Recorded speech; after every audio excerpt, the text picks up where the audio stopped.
All right, guys, seated leg curl. Hopefully you have somewhat similar of a machine. There's a ton of different brands, so this may not be like exactly the same, but the same setup and execution will be the same. So the main thing when we set up for this is we want to have our knee joint in line with this pivot point. So this machine has a nice red dot for me so I don't mess that up. But the biggest thing I'll see is like people are way too far and they start doing this like weird like floppy thing like a fish, or you're way too far back and it just feels weird. So if you can line up your knee with the pivot point, it's gonna feel a lot more natural. The second thing we wanna have is this top pad needs to be all the way down on the thigh, relatively tight, obviously not like cutting your leg off.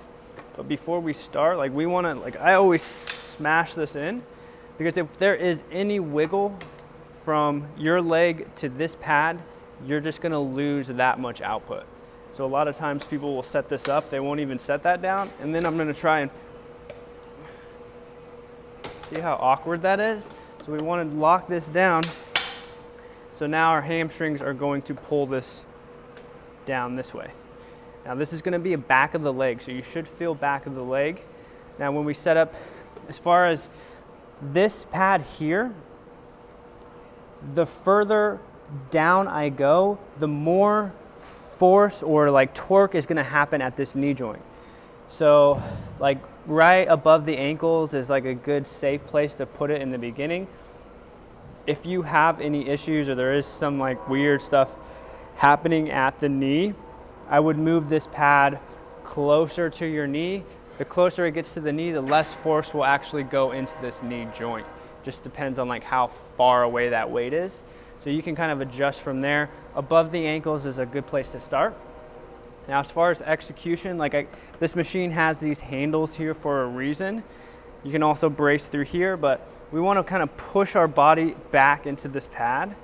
And then as we curl this weight, once we get into like working sets, the body wants to find the easiest way. So it'll start to roll your body forward. We start to slip like this, and we don't want that. So we want to stay here.